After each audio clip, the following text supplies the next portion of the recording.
Bonjour, ici Anne-Marie de Leadership OTB et je vais te confier 10 qualités essentielles d'un leader. La première est sa capacité de s'auto-analyser, donc d'être capable de faire de l'introspection, de se comprendre. La deuxième sera d'être capable de reconnaître la valeur des gens. Pour pouvoir bien s'entourer, il faut être capable de savoir quelles sont leurs forces, de quelle façon il peut les faire briller davantage. Par la suite, prêcher par l'exemple. Ça arrive parfois que les gens, ils bâtissent un peu comme une tour d'ivoire autour d'eux, puis qui semblent plus accessibles pour leur équipe. Le rôle d'un leader, c'est d'être capable d'inspirer, puis pour ça, souvent, l'exemple est un bon moyen. Il est capable aussi de bâtir sur ses erreurs, donc de tirer profit finalement de l'expérience, même si ça peut être qualifié d'échec ou de situations qui auraient pu être mieux faites, justement de pouvoir tirer des conclusions, apprendre de ces expériences-là et de bâtir dessus quelque chose de plus solide est une force chez un leader. Être capable de guider par sa vision. Donc, d'être capable d'avoir une vision qui sera inspirante, que les gens auront envie de suivre. Et souvent, ben, ça implique d'être capable de l'incarner, cette vision-là, pour avoir le crédit finalement que la vision qu'on offre à l'équipe, c'est quelque chose qui vaut la peine d'être suivi.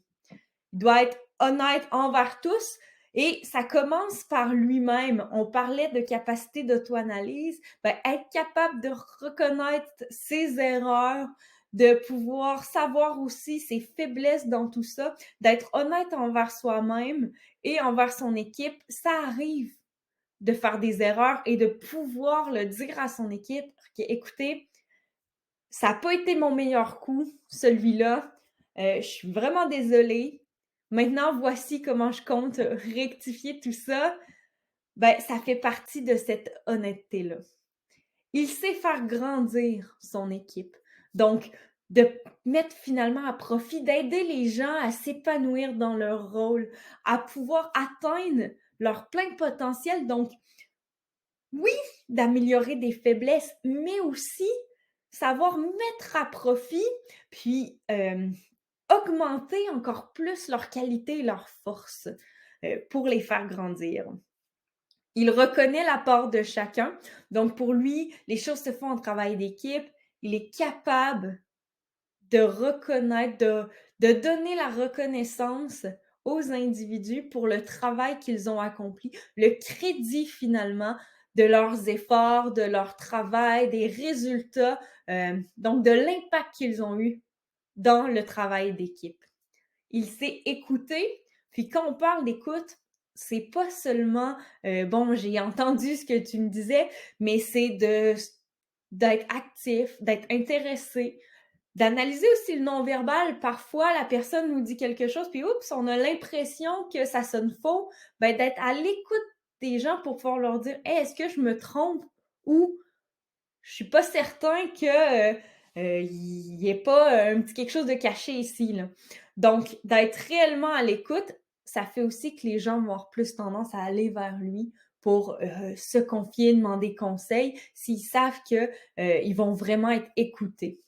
Et finalement, le dernier et non le moindre, et d'ailleurs, il y en a d'autres, je vous en ai sorti que 10, mais c'est de savoir faire confiance, d'être capable de, de déléguer les choses avec confiance, d'être capable de reconnaître que l'individu en face de lui est bon et qu'il a de bonnes intentions, et même si parfois il y a des erreurs qui se glissent dans son travail, d'être capable de lui redonner la confiance, de l'aider à grandir là-dedans et de ne pas voir ça comme bon ben ça a été un échec, t'as plus ma confiance. De vraiment pouvoir construire cette confiance-là et la faire grandir entre vous pour finalement créer des alliés avec son équipe. Je suis curieuse, les avez-vous tous? C'est normal d'en avoir certains plus développés que d'autres. Sachez que devenir un leader, Puis toutes ces qualités-là, c'est quelque chose qui se développe. Donc, ne vous en faites pas, mais plutôt soyez honnête avec vous-même pour vous dire sur quoi dois-je travailler. C'est ce qui conclut notre micro-capsule. Est-ce que ça vous a plu? Quelle est votre qualité la plus forte? Laquelle trouvez-vous la plus importante? N'hésitez pas à mettre des commentaires, à partager. Ce fut un plaisir d'être avec vous. Mon nom est Anne-Marie et je vous dis à très bientôt.